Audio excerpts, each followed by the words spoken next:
আব্বা কে আমাকে ভাত রান্না করে দেবে? কে সেই ভাত আমাকে পাশে বসিয়ে খাওয়াবে? কে শোনাবে আশা ভরসা ভালোবাসার কথা? তুমিই বলো বাবা, তুমিই বলো।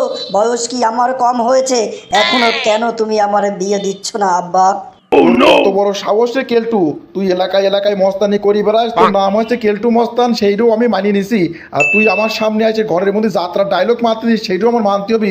দাঁড়া এখনই চড়াইয়া মুখ চুখ ফাটাচ্ছি আমি।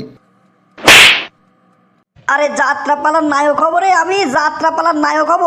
যাত্রায় দেখি সুন্দরী সুন্দরী নায়িকারা অভিনয় করে, আরে আমি তারে হাত ধরে ড্যান্স মারবো রে, মঞ্চে উঠে ড্যান্স করব আমি। আরে কেলটু মস্তান এখন যাত্রাপালার নায়ক রে, যাত্রাপালার নায়ক। আরে আমারে পাড়ার মকসেদ, সে হলে যাত্রাপালার নায়ক। ওর মাথায় তো কোনো চুলই নাই রে, টাক করা নকল চুল লাগায়। আর আমার মাথার চুল দেখিছো? নায়কের মতো চুল। চেহারা কেন কি আমার সালমান খানের মতো। দাদি আমার ছোট কালে কইতে আমার চেহারা বলে নায়ক সালমান খানের মতো। সেই সালমান খানের মতো চেহারা রাখি ওই মকসেদের তার যাত্রাপালার অভিনয় করতে, ও হয় নায়ক। যদি কাম হবে না, নায়ক আমি হব। এত সুন্দর চেহারা আমার, আমি নায়ক হয় নায়ক হবে মকসেদ নাকি? সুন্দরী, তোমাকে আমি কতবার বলেছি আমি তোমাকে ভালোবাসি, কিন্তু তুমি আমার ভালোবাসায় দাম না দিয়ে আমার সঙ্গে কথা না বলে কোথায় চলে যাচ্ছ সুন্দরী? এখন তো তোমাকে আমার হাতে ধরা দিতেই হবে। হা হা হা। নিজের ডায়লগ শুনে নিজেই পাগল হয়ে যাচ্ছি রে। তাড়াতাড়ি যাই নাট্য গ্রুপের প্রধানের সাথে যা কথা কয়ে আসি। নাট্য গ্রুপের প্রধানের যদি এই ডায়লগ একবার শোনাতে পারিছি, তাহলেই আমার নায়ক হওয়ার ঠেকাই কিনা। তাড়াতাড়ি যাই আগে। আপনাকে সারা জায়গা খুঁজতে খুঁজতে আমার পা দুখানা ব্যথা করে ফেললাম। আর আপনি কিনা গুরু এই বাঁশবাগানে? কেন গুরু, আপনি এই বাঁশবাগানে কি করছেন? আপনি কি বোঝেননি এই অধম কিল্টু আপনাকে খুঁজছে? ওরে সাবাস কেলটু সাবাস। যাক, এলাকার ভিতরে আমরা যে নাটক যাত্রা করি, এ নাটক যাত্রা দেখে দেখে কিছু যে শিখেছিস, কারোর যে কিছু শিখাতে পারলাম। যাক, আজ কি মনে হচ্ছে আমার নাটক যাত্রা করা সার্থক রে। এ কেলটু, তুই তো ভালোই নাটকের ডায়লগ শিখে গেছিস রে। আরে কি করছেন? আমার ডায়লগ আপনার পছন্দ হয়েছে? তাহলে কাম করেন, আগামী নাটকে আমার নায়কের পাটকেন দিয়ে দেন, তাহলে হয়ে তো গেল। পছন্দ তো হয়ে গেছে আমার ডায়লগ, পরীক্ষা নতুন করে দেওয়া লাগলে না কি? আপনি আগামী নাটকে নায়কের পাটকেনটাই পাচ্ছি। আরে না, দুই একখান ডায়লগ দিলে কি নায়ক হওয়া যায় নাকি? আর আমার নায়ক তো আছেই, নায়কটা এখন লাগতেছে না।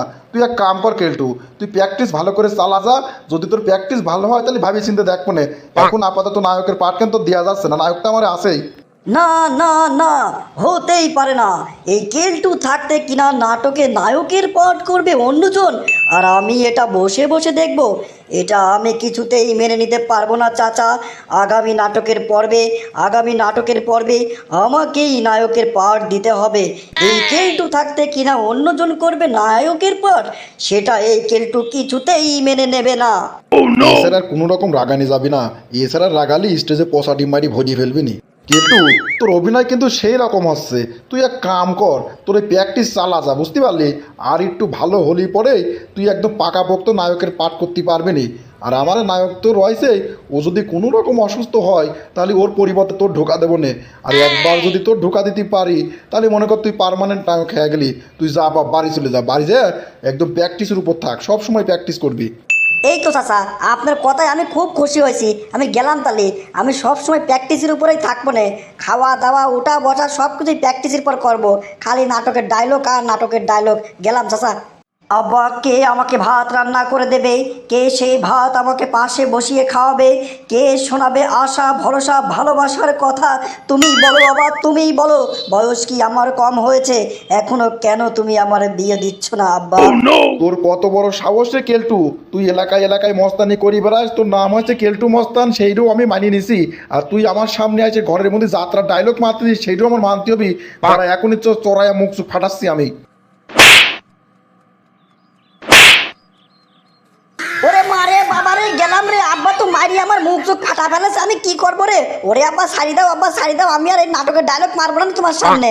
মনে থাকবে নি তো তোর? যদি আবার আমার সামনে নাটকের ডায়লগ মারা দেখেছি তাহলে যে চড়াইছি না, এবার এবার বাঁশ দিয়ে বাইরে তোর মাজা ভাঙি ফেলা দেবো না, যাতে মাজা শার্ট করে তুই দাঁড়াতে না পারিস। যা দূর দূর আমার চোখের সামনে।